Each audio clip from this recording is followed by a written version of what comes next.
sun sets on the horizon and the light begins to dim, the secret society convenes in a cabin deep in the woods to share tales of folklore and the macabre.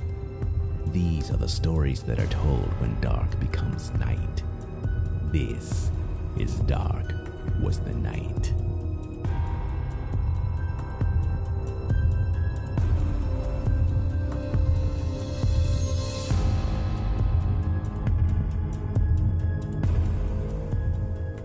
Welcome, members of the secret society, both old and new.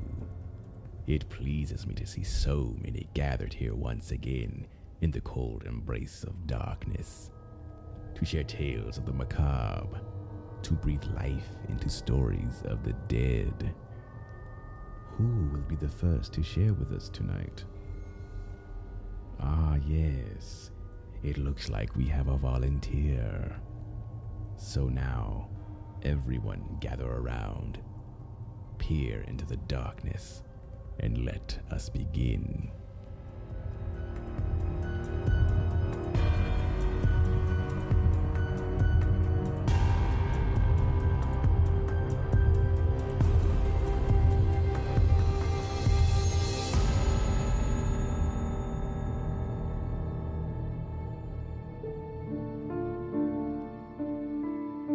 Saddle stitch, blind stitch, buttonhole stitch.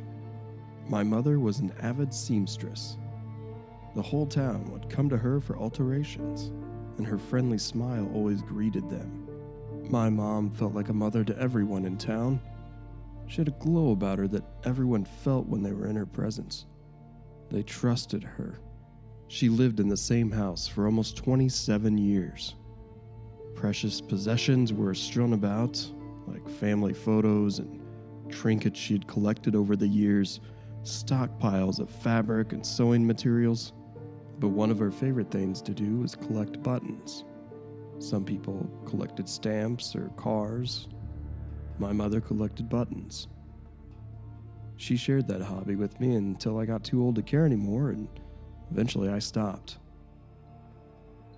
She was disappointed. It was the last thing we shared together, a bonding moment, if you will. But she understood that her little boy was growing up. I sat there in the house I once grew up in, looking through jar after jar of buttons, and it brought back a lot of good memories. Times of eating red vines, drinking soda, all while sorting these buttons by color, size, and material. Sounds mundane now, but as a kid in a small town, it was something to do. My friends often made fun of me. I hardly blame them. It was an odd hobby to have as a kid. My mother felt bad when they teased me so much for collecting these things. Eventually, when I got older, I left that town. It became dead. There was nothing much left to offer or do, no job prospects. I didn't really have any friends that still lived there. And the ridicule I endured as a child from an odd hobby, homeschooling and an abusive childhood, well, that made me want to leave this place and never look back. But here I was, back where my childhood took shape. As I mentioned before, my mother was a kind woman that kept to herself, tried to make a living the best she could. While she had built up a lot of guilt and rage over the years from the other kids picking on me, she didn't feel like she could say anything. Her business relied on being a people person and keeping her customers happy to make a living. Years later, the small town was dying, and so with it was her business. When I moved away, I didn't keep in touch with my mom as often as I used to. There were days I regretted it, but I had my own life now, and it wasn't until this moment when I was starting to dig through her stuff that being back in this house made me realize how much I regretted losing touch. After digging through photos and tubs of personal items, old sewing kits, thimbles, needles, and such, I finally found the old buttons my mother and I used to collect. Most of them were sorted by color, some were sorted by material, but then I started finding cans of buttons I had never even seen before. One she must have kept collecting after we stopped. Most were in old Folgers cans or plastic food containers. Some were dated 1985, 1986, 1987, and so on. But 3 in particular caught my eye. 3 slightly rusted small Folger coffee cans, dated 2009 through 2013. This particular can from 2010 seemed to have something stuck to the lid, something that seemed like mold or moisture had gotten to it from the inside. I popped open the lid and the stench from the can spewed out. I quickly dropped it to the floor and the buttons fell and spewed about. The mold or whatever it was had built up inside over the year with no oxygen to breathe, and the stench was, to say the least, unbearable. After a couple of coughs from the overwhelming smell from the can, I decided to get on my hands and knees and pick up the precious buttons my mother once collected. As I started to push the buttons into a pile and collect them with my hands, I quickly noticed they were like nothing I had seen before. In fact, they were quite strange. Almost cloth-like. They appeared dark, tan, and brown, shriveled, and the consistency between them was very, very odd. The texture was something I had never seen in all my years collecting buttons alongside my mother. The stench lingered. It was a bit overwhelming, the musty, rotting smell mixed with mothballs. Regardless of the smell, I cracked open the jar from 2012. Then I realized something gruesome. These weren't buttons at all. They appeared to be skin. Skin. Oh my God, what had my mother done? Each meticulously trimmed down to the same size. I slowly came to the realization that something was not right. When I came to the conclusion of what I'd been handling, I was instantly traumatized. They were human belly buttons. There had to be nearly 75 or 80 of them. Each can was slightly more fresh than the others depending on the date written on the can. As you can imagine, I was horrified. It sent chills up my spine. My hands began to shake and shiver, and with one hard swallow, I had dropped to my knees in disarray. My mind began to race. Where did she get all these? How did she get all of these? I started digging through more of her belongings. I began to find more things that didn't make sense. Tubs of shoes, men, women, children. I had no earthly idea why she would have these things. She was an empty nester. My stepfather had passed away almost 10 years ago. I started to make my way to the basement to search through more belongings. Knowing there was still a lot to go through, I couldn't pass over the fact that I needed to clean the house up and remove all the belongings. But I didn't know where to begin. More tubs containing items that didn't belong to my mother or stepfather were in the basement. I was beginning to think that I wasn't cleaning her possessions out anymore, but things that she had once possessed. People. Creatures. God knows what. What did I stumble into? As I made my way through the basement, there was a room next to the utility closet. This is where I found the most gruesome and shocking discovery of all. You would think finding jars of buttons and shoes and clothes that didn't belong to her would have been enough, but there was much more dark things that were hidden in the basement. I found human remains. Bone fragments, some with the skin still on them. They had taken an appearance of mummies, some of them. A similar smell that filled the room upstairs was downstairs when I walked into the house, but 10 times stronger. I grabbed a nearby flashlight off the washing machine in the basement and gently kicked the body over, only to see its belly button was missing. As I examined the body, I noticed that the mouths had been sewn shut. Their hands had handwritten receipts stapled to them, much like she gave to her customers when I was growing up. I started reading the names: Stephen, Jacob, Randy. These were all of my childhood friends that had bullied me. I couldn't take the smell any longer. I vomited all over the corpse. I started to have tears filling my eyes. I flipped another body over and it was more of the same. There were 4 bodies, with skin still intact, each one in a different state of decay and despair. All of them missing their belly buttons. Just then I heard a noise. It startled me. I knew I was the only one in the house. I was still examining the remains in the closet and decided to wrap it up a bit early. Go upstairs, get out, get some fresh air, collect my thoughts. But before then, I dropped the flashlight. It broke, and now I was in total darkness, with remains of bodies missing their belly buttons all around me. I heard a noise of what sounded like a body being dragged across the floor, shuffling of some sort. I turned around. I was not alone in the house. I was not alone in the basement. I was not alone at all.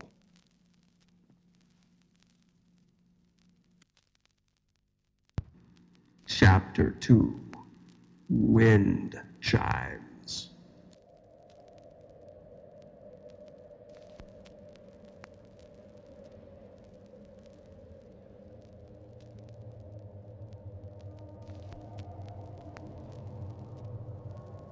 Stanley grew up in Ogden his whole life. He walked to school each day, passing Edgar's house on the side of the street. He never approached the man, waved, or even said hello. Something felt off-putting about him, but he couldn't put his finger on it. He had no reason to fear him. In fact, he seemed like he could be a very caring person, grandfatherly even.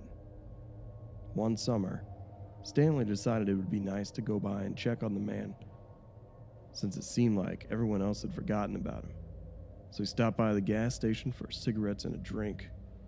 He got the man a tea as a nice gesture, since he recalled him always sipping on him throughout the years on the porch.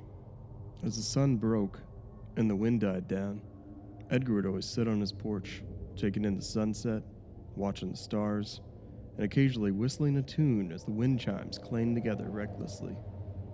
He was a forgotten soul. Stanley felt an obligation to speak to the man and offer conversation.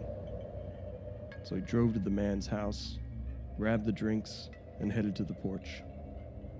There he was, rocking in his chair when a brisk wind blew up. He almost seemed statuesque.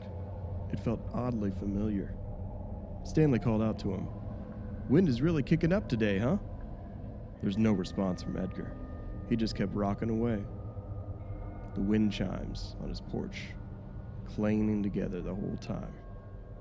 Stanley thought maybe he spoke too softly and he couldn't be heard over the wind chimes. He inched closer, took the first step with caution as the porch was in disrepair. Edgar still sat motionless. Stanley quickly realized something didn't seem quite right. As he approached Edgar with caution, he said, "Hello, sir. I'm Stanley Dirks. You knew my grandmother Ellen?" He paused and whispered to himself, "Wait, was it Ellen? I think it was Ellen." Stanley was suddenly confused and struggling to gather his thoughts. He whispered to himself again, "Was it Ellen? My grandmother? I can't." The wind chimes slammed against each other as Stanley struggled to collect his thoughts. Edgar did not respond.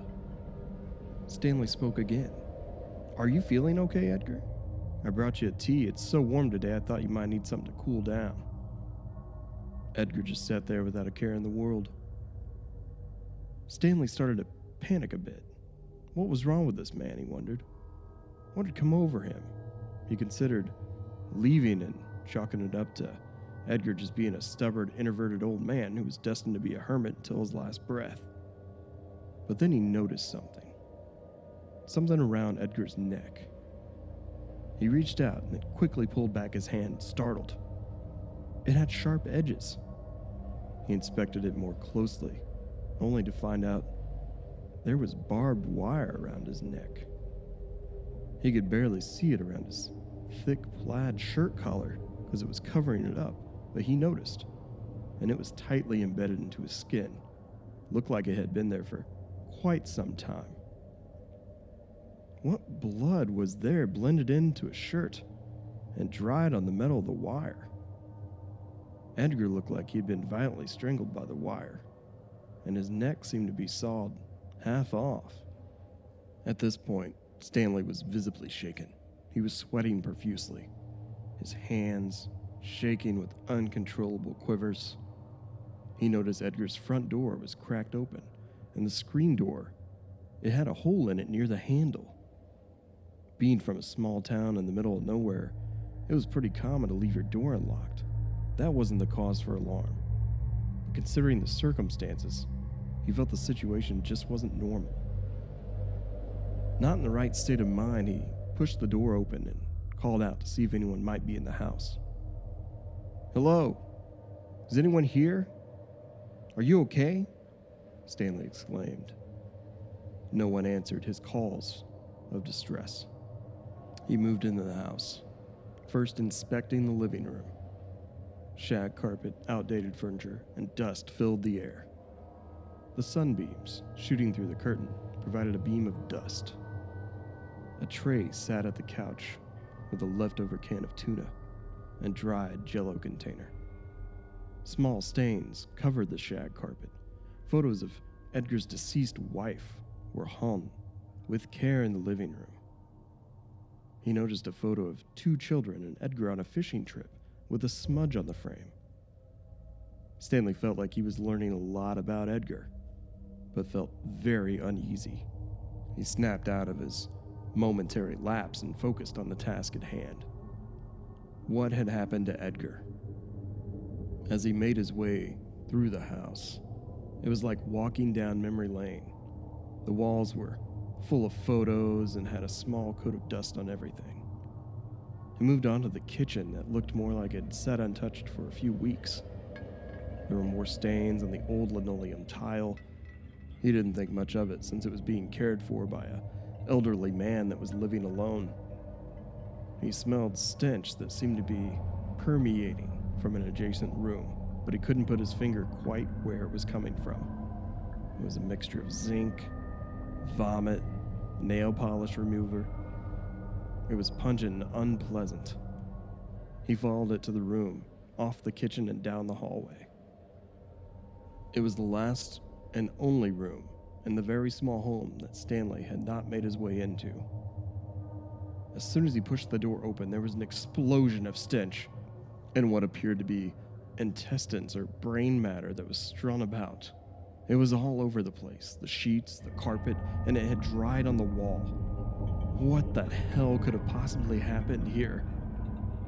When he made his way over to the other side of the bed, he almost tripped over a foot of a bloated body. Stanley dry heaved. He started to panic. Started to have a panic attack. What did he get himself into? The closet to his immediate right had a vacuum cleaner. It was a bag vacuum that you rarely see these days. It almost looked antique. The smell became more overwhelming. It was potent.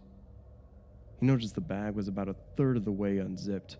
Flies started to infest it. They were suckling at most of the dry blood on the zipper. So Stanley inspected it, unzipped the vacuum bag as maggots tumbled outward. They were wiggling and wriggling their way about, as if they were also trying to escape the grave which they were feeding upon. There was an ear, a partial nose, what appeared to be a cheek. He pulled the vacuum out with a reactionary jerk. When he did, it felt like something brushed against his back on the closet, and he pulled back the clothes of the closet rack and discovered the last piece to this very troubling puzzle. Someone had hung themselves in the closet. Stanley screamed and broke into cheers. What kind of madhouse did he walk into? The seemingly calming, almost peaceful moments he observed on the porch as a child, the warm summers, the iced tea, the whistling, the melodic sounds of the wind chimes, felt like a distant memory at this point. There was a note in the pocket of the dangling body in the closet, and it simply said, "I love you, Grandpa." Sorry for the mess. When you see Grandma Ellen, tell her I miss her. Love, Stanley. He fell to his knees in horror, as if he had just seen a ghost. But in reality, we were the ones staring at the memories that had gone by. You see, 3 days prior to the story we have just told, Stanley went to visit Edgar and his brother Marvin. They argued over what should be done with their grandfather since he was diagnosed with Alzheimer's. In a fit of rage and fed up with having to take care of his grandfather, Stanley pushed Marvin into the edge of the coffee table and knocked him out. His grandfather tried to intervene, but Stanley had lost his damn mind. Stanley stepped to the back porch, headed toward the tool shed, where he frantically looked around until he found some barbed wire and a hammer that his grandpa used to use to mend the fence in the backyard of the property.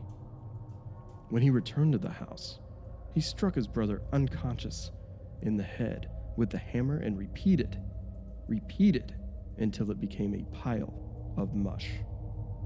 The human shrapnel flew across the room, onto the bed sheets, the floor, spraying onto the wall with each blow connecting with his head.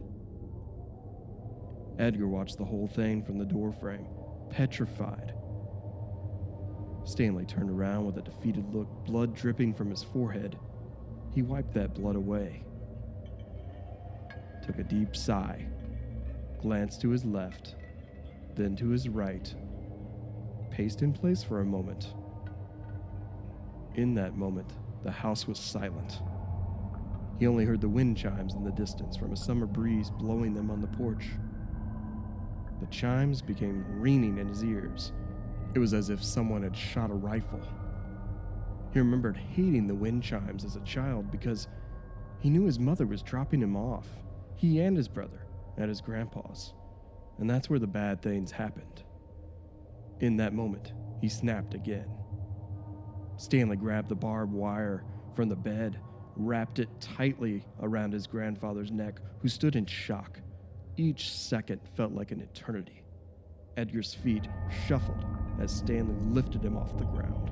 The years of molestation that Stanley had endured from his grandfather were flashing before his eyes as he gripped on the barbed wire tighter and tighter. Edgar's eyes were bulging. Then he took his last breath. Stanley didn't loosen his grip, not even for a second. The blood started to drip down his hands, mixing in with his own blood that had dug into Stanley's. He let go of the wire. Edgar's body fell to the ground with a thud. He sat next to him and wept uncontrollably, sweating, bleeding, snot dripping from his nose like a faucet, saliva falling from his mouth like a rabid dog. He looked over at the photo of his brother and Edgar on a fishing trip, gripped it for a moment, then placed it back where it belonged in the living room. After a few minutes of silence would fill the house once again, and only the wind chimes were blowing in the wind. Stanley dragged Edgar's body back to the porch, propped him up in his favorite rocking chair. With a tea by his side, it was his favorite place to be. And now Stanley thought he can be here for eternity. Trying to process what just took place, he made his way to the tool shed to return the hammer he used to cave in his brother's head. When he returned from the tool shed, he had a rope in his hand. He slowly walked to the bedroom where his brother lay dead on the ground. The scene was horrendous. Stanley tried to clean up the mess as if to make it look like it never took place. Looking toward the closet, he found a vacuum cleaner. As he used it, it became jammed with brain matter. So he scooped up the larger remains and tucked them back into the vacuum bag. Shortly after that, he grabbed a pen and a stationery pad that his grandfather had took them to as children. Upon it, he wrote one last blood-soaked note that read, "I love you, Grandpa. Sorry for the mess. When you see Grandma Ellen, tell her I miss her. Love, Stanley."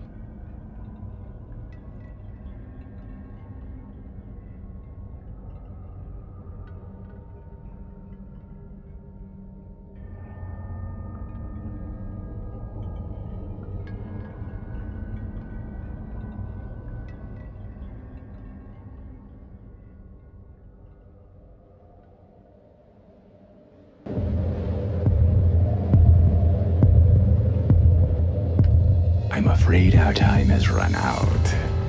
The hounds of hell are calling, and we must not keep them waiting. Tell a friend about our secret society and join us again for another meeting of the folklore and the macabre. Submit your stories to our site for a chance to be included in our listener episodes. You have been listening to a Downright Creepy original series on downrightcreepy.com.